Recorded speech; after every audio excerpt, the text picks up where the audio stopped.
Calypso Music Studio.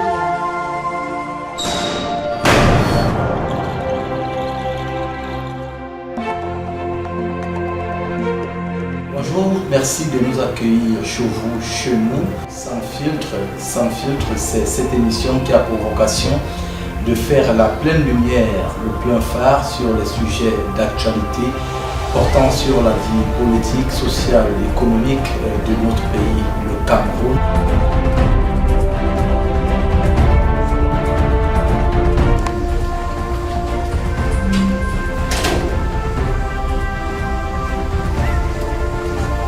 Bonsoir.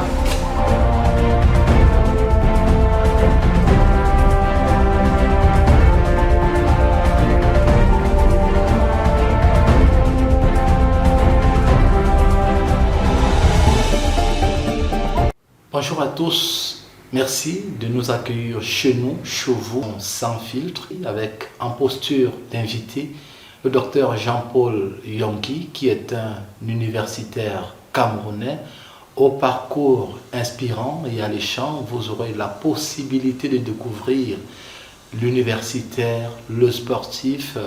Du moins, vous allez découvrir l'homme dans ses différents contours. Avec lui, nous allons aborder des sujets d'actualité. Nous parlerons de la gouvernance universitaire. Nous parlerons de l'avenir de la politique, du moins du landerneau politique au Cameroun.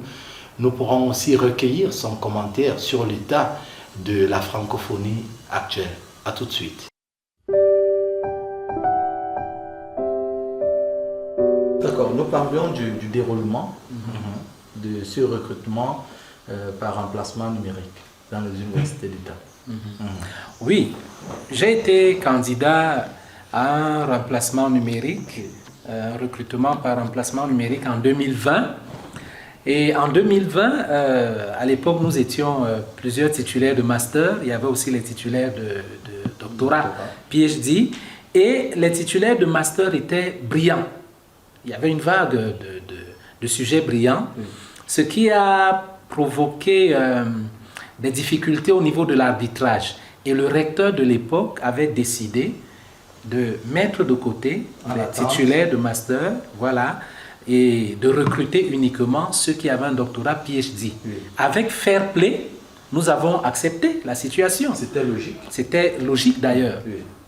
Ce qui est paradoxal aujourd'hui, c'est que devenu docteur PhD, on nous demande à nous encore d'attendre pendant que on est en train de recruter des titulaires de master. C'est inadmissible. La courbe a été renversée. Elle a été renversée.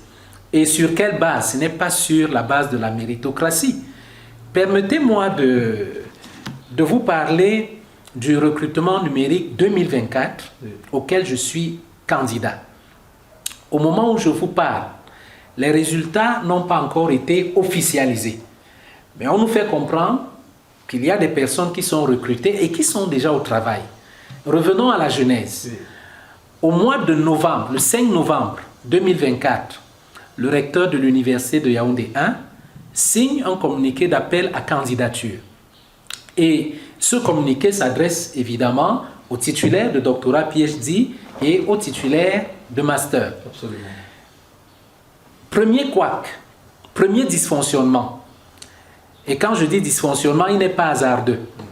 Le communiqué n'existe pas dans le champ social pendant 3 semaines, 23 jours exactement.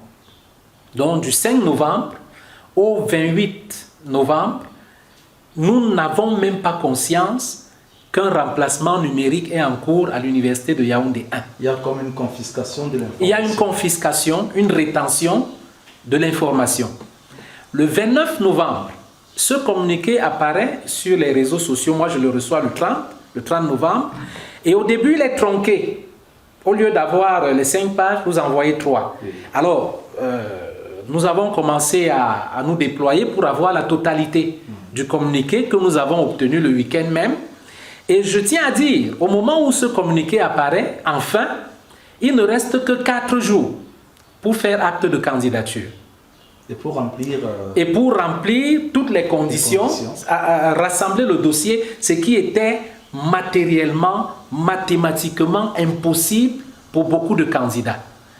Comment je parviens à constituer mon dossier? C'est parce que j'étais en train d'apprêter les pièces de 2 autres dossiers que je décide donc de reverser et de compléter rapidement par un extrait de casier judiciaire et un certificat de nationalité. C'est dans ces conditions que je parviens à apprêter mon dossier. Deuxième obstacle, et là, ça devient très grave. Je voudrais que les Camerounais le notent.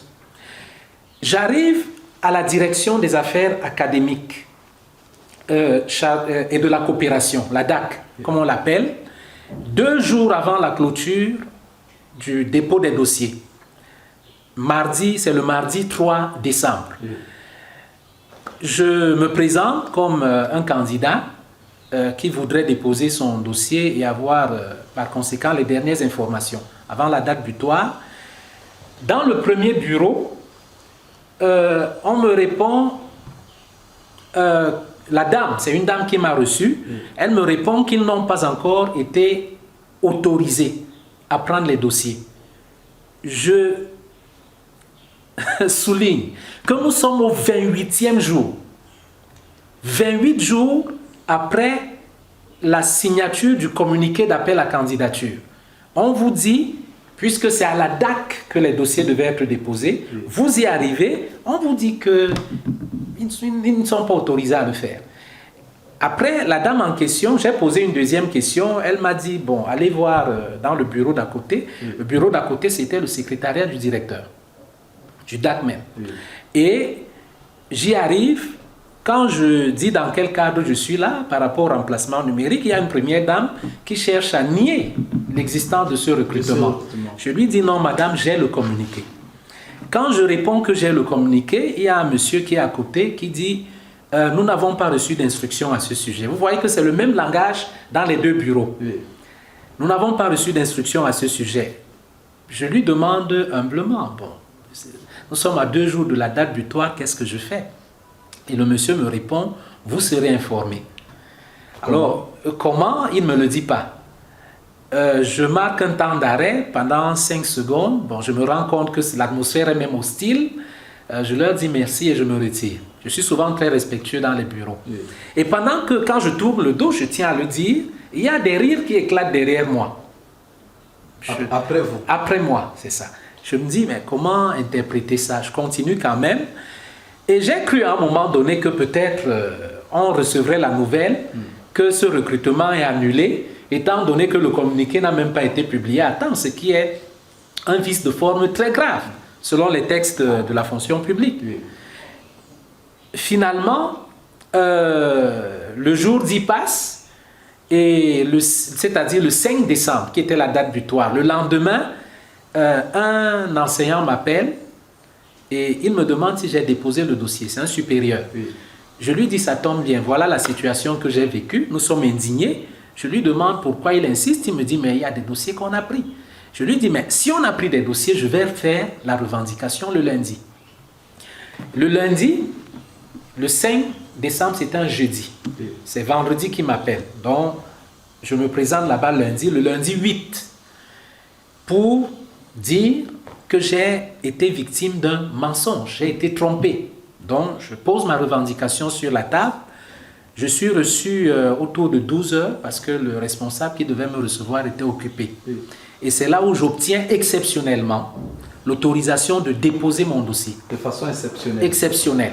Puisque c'était clair que des agents publics m'avaient menti pour servir des intérêts opaques.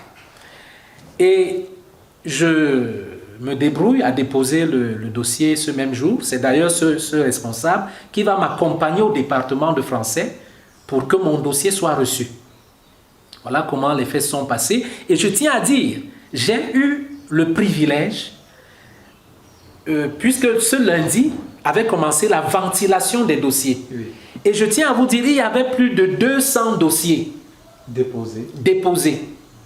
Alors que quelques jours plus tôt, on m'a dit, ils m'ont dit qu'ils n'étaient pas autorisés à recevoir quoi que ce soit. Les places étaient connues, le nombre de places disponibles. Voilà, pour le nombre de places, il y a encore une un flot? Non, je voulais dire une tromperie sur l'emballage. Puisque le communiqué du recteur annonce qu'il y a 18 places. Et à l'heure où je vous parle, ce qui m'est revenu, c'est que généralement dans les départements, on était entre 3, 6, 9 places. Au département d'histoire, 9 places. Chez moi, au département de français, ils en ont pris 6. Au département de philosophie, je crois 3, sociologie 3, des chiffres comme cela. Il y a même des départements qui n'étaient pas programmés et qui ont reçu au moins une place. Et je voudrais vous dire, parce que c'est très grave, à l'heure où je vous parle, nous ne savons combien de places le chef de l'État, le président de la République, a donné à l'université de Yaoundé 1 dans le cadre des remplacements numériques. Et je me pose la question, on sert finalement la gloire de qui? Puisque les recrutements spéciaux se passent sous la coordination du Premier ministre. Les remplacements numériques sous la coordination du ministre de l'Enseignement supérieur.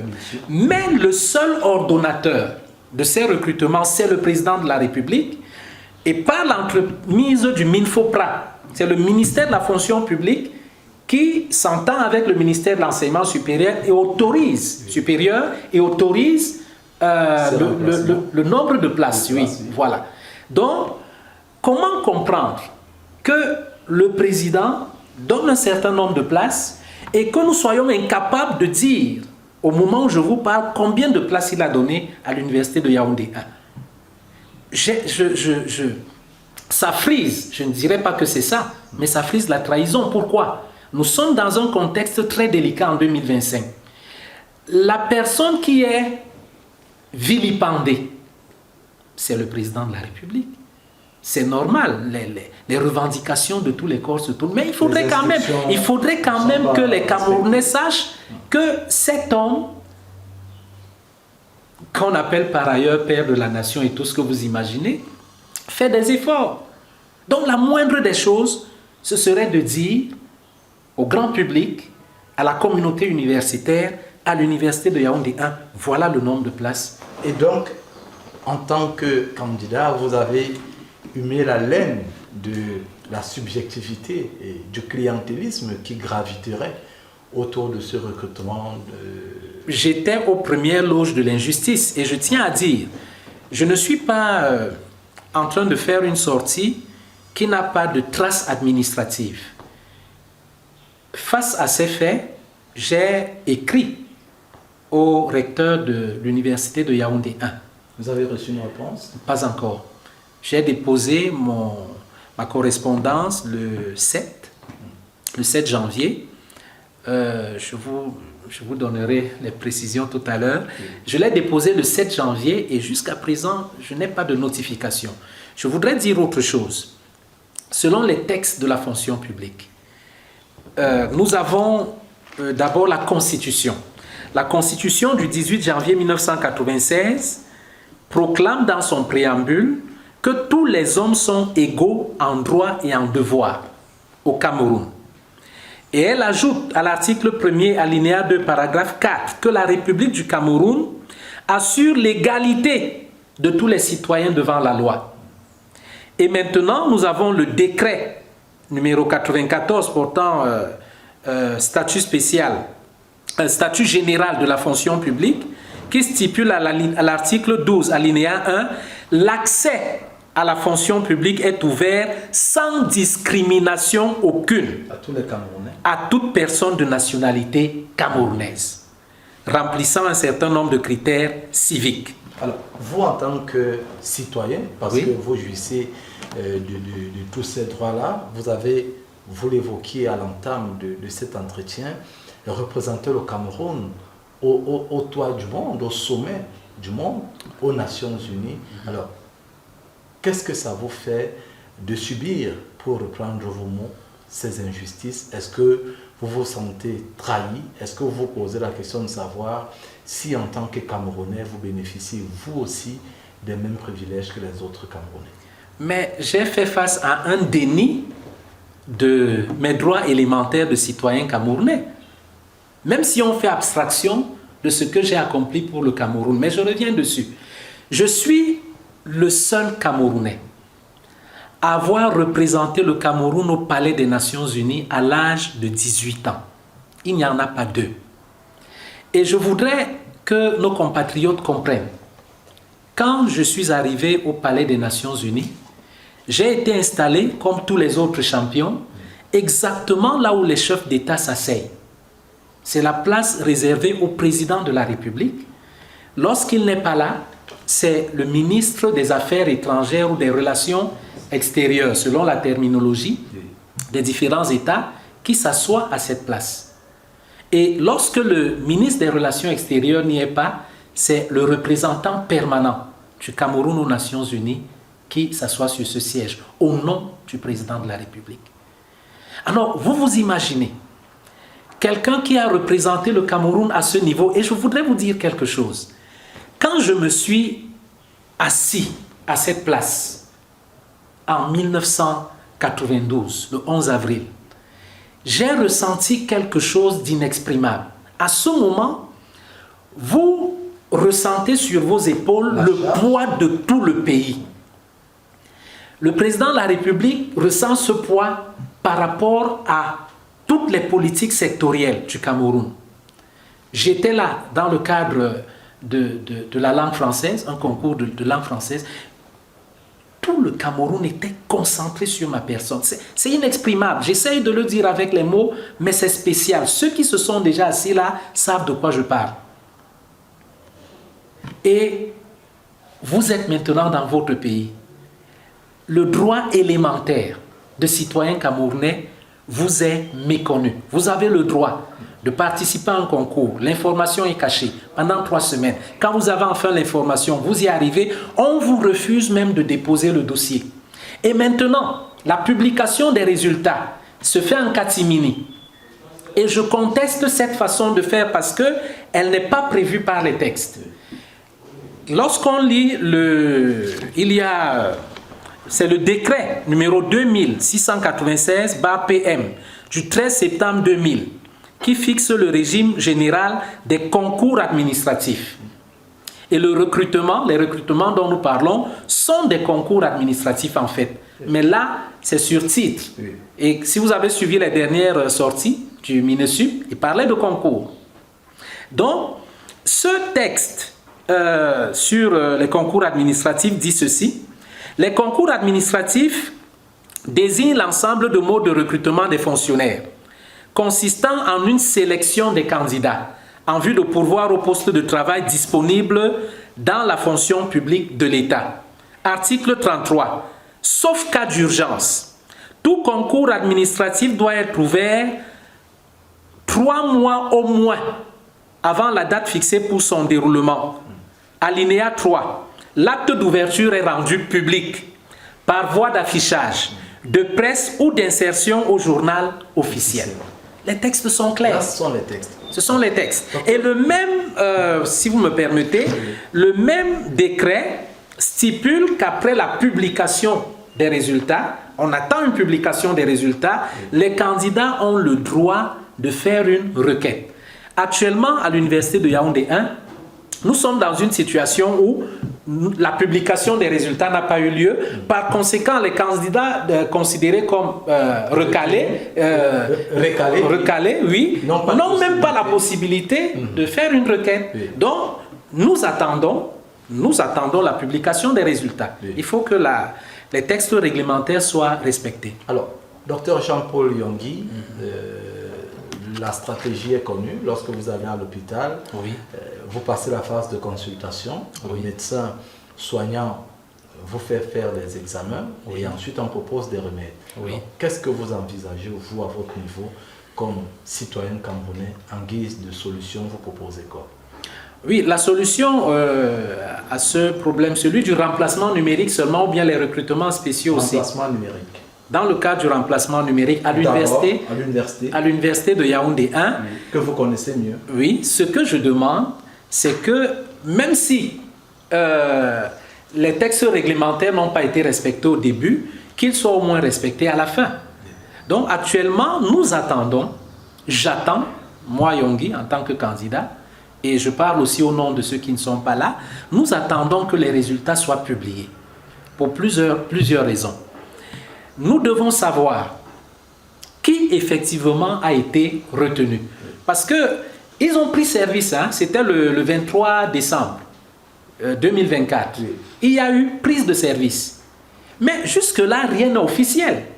Nous ne pouvons pas... Mais on veut nous faire accepter l'officialité de cette pratique. Oui. Non, le recrutement, l'officialisation n'a pas encore eu lieu. Oui. Il faudrait que ce soit officiel.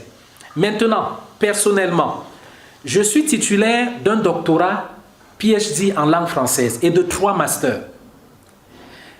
Je voudrais voir ces résultats, que tous les Camerounais voient ces résultats.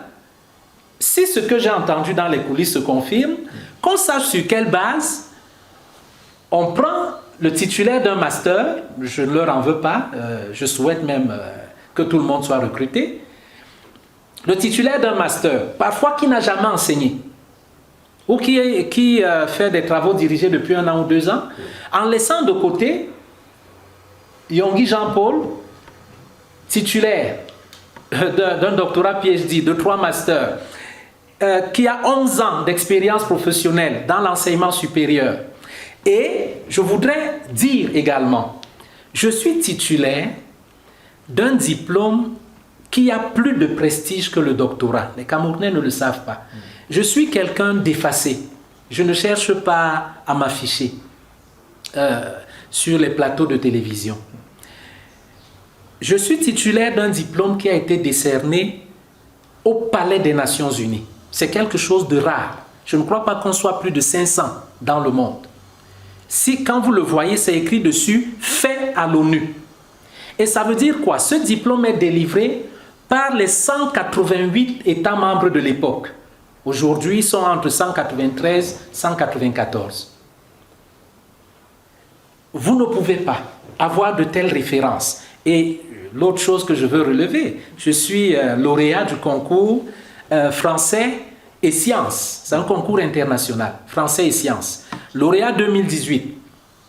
Nous aurons ces classements sur l'écran. Oui. Lauréat 2018, je suis le 7e prix De ce concours. de ce concours sur 51 lauréats. Parce que les autres... Vous avez encore représenté le... Je représentais le Cameroun. À côté, vous verrez, Oui. c'est écrit Cameroun. Oui. En 2019, également lauréat du concours français et sciences. Mais là, je n'avais pas eu mon classement. Oui. C'était dans la partie où le classement est alphabétique. Alors, que faut-il faire pour être vraiment camerounais? La question que je me suis posée, peut-être qu'il y a un concours spécial pour les vrais Camerounais. Ça vous donne les envies du Canada? Alors, le Canada est un pays ami dans lequel je ne m'interdis pas d'aller enseigner. Mais mon aspiration actuelle n'est pas d'être résident canadien ou bien de prendre la nationalité canadienne. Merci, Dr Jean-Paul Yongui, pour avoir répondu favorablement aux questions de l'émission Sans filtre. Merci à vous de nous avoir suivis. Au plaisir de vous retrouver avec un autre invité sur le fauteuil de l'invité. So Music Studio.